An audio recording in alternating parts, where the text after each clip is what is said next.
Operation Castle, the fifth in a series of tests at the Pacific Proving Grounds. Another accumulation of men, of machines, another meeting of ships and aircraft and troops. Here was the best of physics, of metallurgy, of electronics.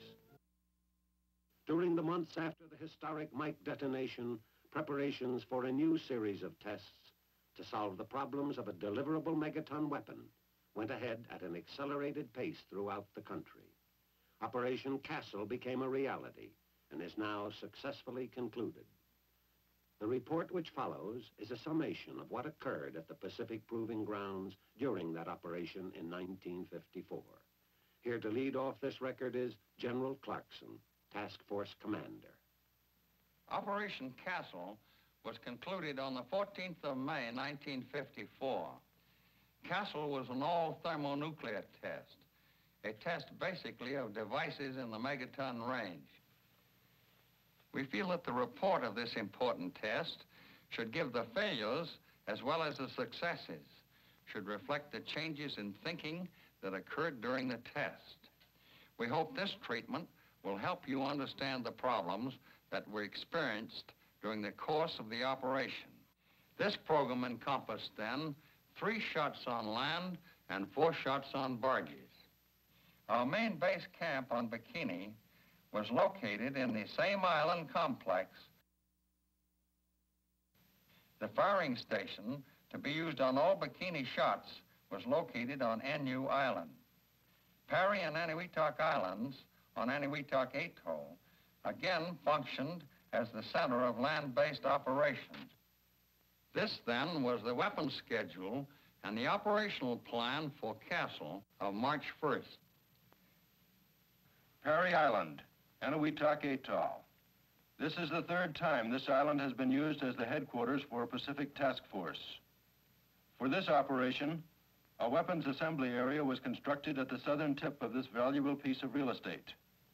This is the first time on any operation that weapons were assembled on Parry and then moved out to the firing site. Weapon development would be impossible without diagnostic instrumentation. But such instrumentation is expensive, very expensive at this distance from home. For this reason, extensive instrumentation was limited to a few shots, and each diagnostic experiment was carefully considered before being included in the program. This instrumentation, while more elaborate than that of other shots, is representative of the type of diagnostic studies made. Recorders to read the yield of the primary bomb from its rate of neutron multiplication.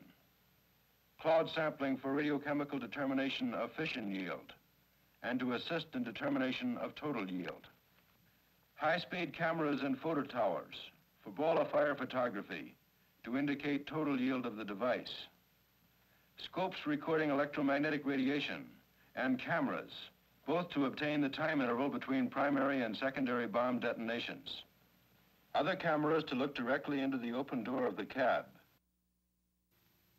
A great mass of information was gathered as a result of an array of 12 evacuated pipes. These pipes are like peepholes, looking at portions of the weapon's case to pick up gamma and neutron emission from many stages of the reaction. Starting at H-48 hours, all personnel at Bikini Atoll were evacuated from the scattered islands and moved aboard task force ships. The only men to remain were the members of the firing party, protected in their bunker on NU Island. Once more, for the first time since Operation Crossroad in 1946, Bikini took its place in the story of atomic testing. The date was March 1, 1954.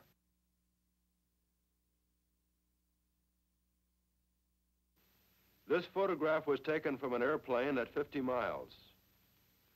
The width of the fireball at this time, about 3 seconds after detonation, was 4 miles. The frame size of the picture is 6 by 8 miles.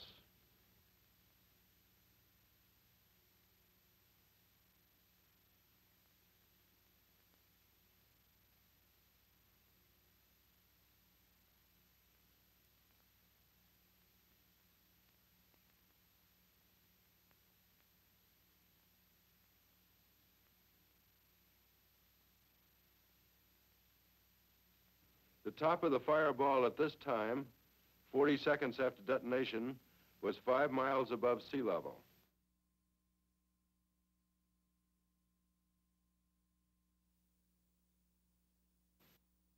Proved that we can have a high-yield weapon weighing less than 10 tons. The tremendous yield resulted in a serious fallout situation at Bikini and certain other atolls downwind from ground zero. This was the forecast wind direction.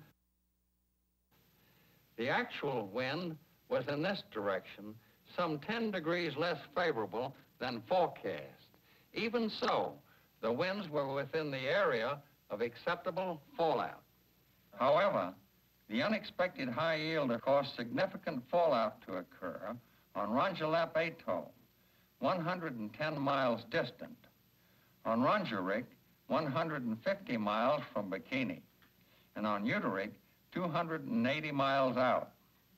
After the natives were evacuated, radiation survey teams were flown back to the exposed atolls, where studies were made and water and soil samples taken. Rongelap had a native population of 82. Evacuation was carried out on the second morning after the shot. Rongerik had no native population, but was occupied by 28 men of the task force. 8 men were evacuated by air at H plus 28 hours, and the remaining men soon after. Uterik had 150 natives, and they were also evacuated, although radiation levels here were relatively light. The removal of personnel from the contaminated atolls was done mainly by destroyers. These destroyers were attached to the task force primarily for security purposes, but were easily adapted for use as evacuation vessels. All of those exposed were taken to Kwajalein, where complete physical examinations were carried out. Every effort was made to assure their comfort and well-being. Fallout on Bikini temporarily rendered that atoll unusable. 25 R per hour was recorded on Eneman, our port of entry. On NU, the site of our control station, 35 R per hour was recorded. Hundreds of Roentgens per hour were measured on Aman and Bikini Islands. Even if radiation had not been a factor, blast damage on Eneman was considerable. It would have taken a sizable effort to make that island again usable as a base camp. The ground shock and fallout experienced by our firing party on NU forced us to give up the idea of a manned station. The necessary electronic systems were installed on the USS Estes to permit firing remotely by radio. The possibility of further damage to previously prepared shot sites at Bikini caused us to change our schedule at this point. Back in the States, at about the same time Castle was in operation, the results of these drops, plus tested fusing and firing systems, made it possible to have a deliverable weapon ready, a weapon approximately 19 feet in length and 5 feet in diameter. While the case is made of aluminum, this is by no means a light weapon, since it weighs 43,000 pounds. It was put aboard its firing barge. This was the first time that the barge method of firing was used. It was felt that if firing could be done from a barge on open water, it would result in an appreciable reduction in fallout, as well as a considerable simplification of operational problems. It proved a difficult shot to get off. We had to postpone 14 days from the scheduled date of firing because of weather. The winds continued to swing around, blowing to the south and then to the west. This took 10 days. Then for 16 days, the winds remained in this sector. Since Eniwetok was in this area, it might receive fallout if the winds were too close to a borderline condition. At 7 a.m. on the 26th of March, the forecast was for a favorable wind in the right direction. The shot was set for 6:30 the next morning, the 27th of March. On this rather unimpressive barge, floating in the Bikini Lagoon, rested a device which carried the hopes for a large step forward in the weapons development program.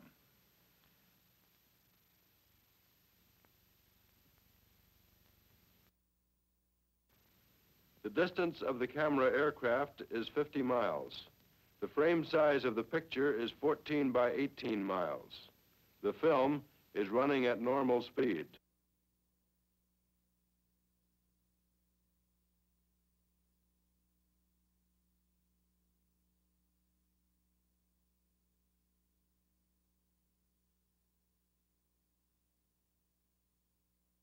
Looked from Atoll, 200 miles away.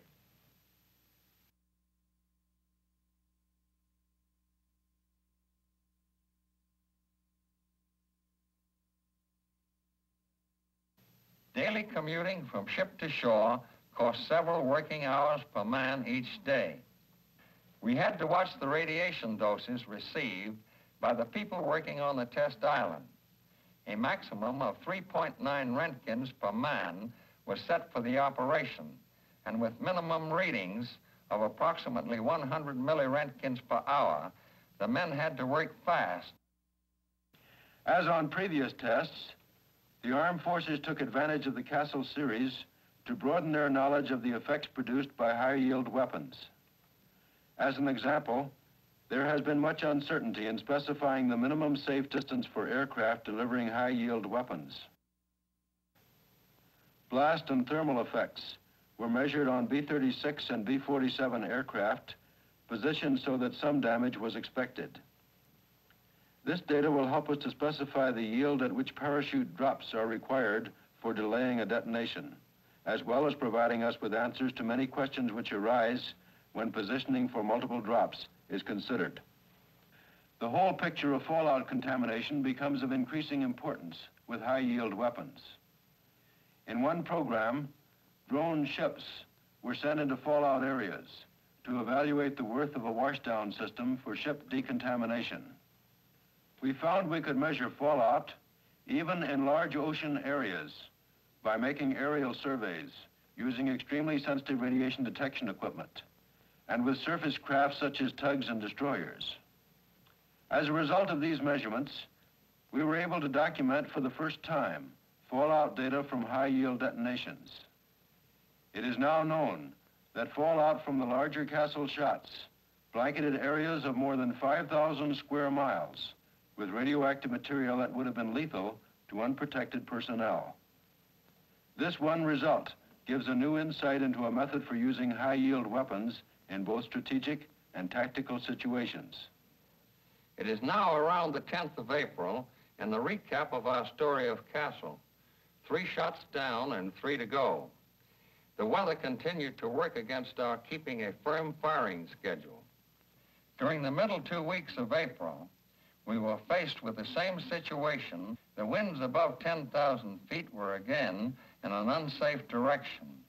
Under these conditions, populated areas were directly in line of fallout. Again, we postponed, awaiting a favorable forecast. This occurred on the 25th of April at noon. Anchored in its location off the island of Urochi, 0 hour approached. The time of firing, 6:10 on the 26th of April.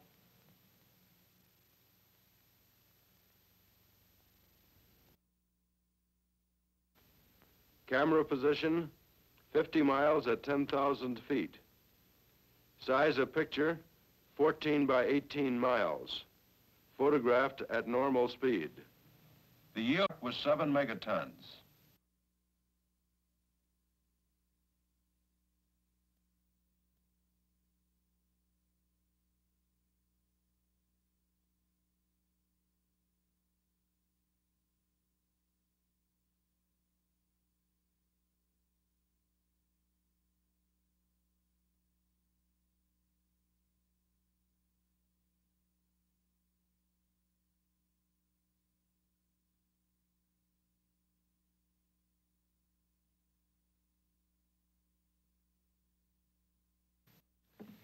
weapon was scheduled for firing on the 5th of May.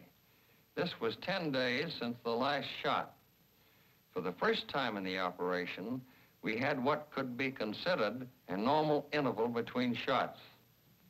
On the 16th of April, a Strategic Air Command B-36 landed at Eniwetok Island.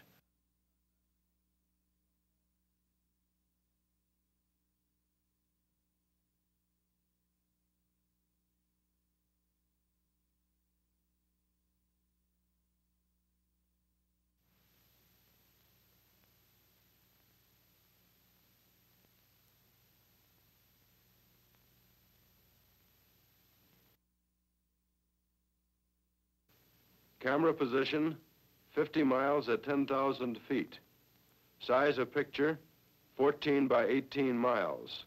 Photographed at half normal speed.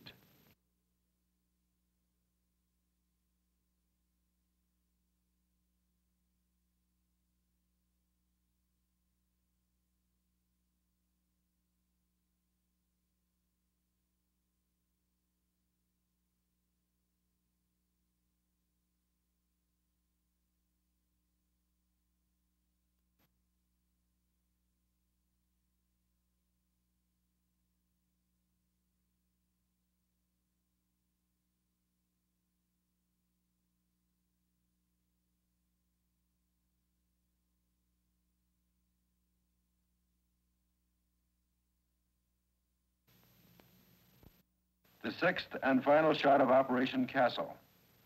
This device was also flown out to the forward area for final assembly at Perry Island. The barge was towed directly to its zero point at Eniwetok Atoll. Here, over the spot that was once the island of Alujilab and is now the Mike Crater, was anchored in position. At 6:20 on the morning of May 14th, the smallest device of the operation was ready. This test initiated an investigation of small, lightweight thermonuclear weapons in the megaton class. Size of picture is 14 by 18 miles. The yield was about 1.7 megatons, essentially as predicted. From this firing, we learned that we have the capability of developing megaton weapons weighing less than 10,000 pounds.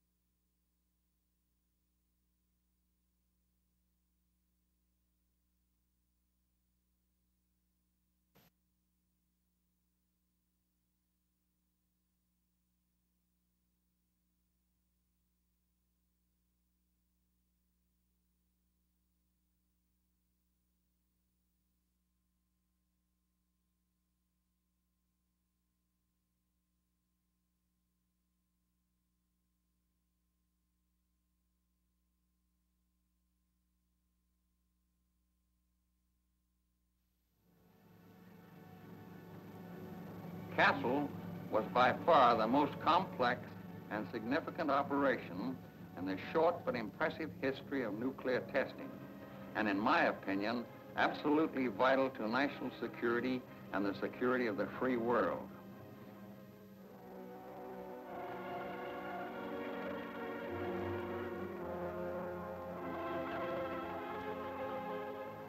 We were beset by operational problems of a magnitude not encountered previously. The degree of flexibility attained by the task groups and by the task force as a whole in meeting these problems is only one example of the spirit of cooperation evidenced by all members of the free services and by the members of the Atomic Energy Commission and its contractors.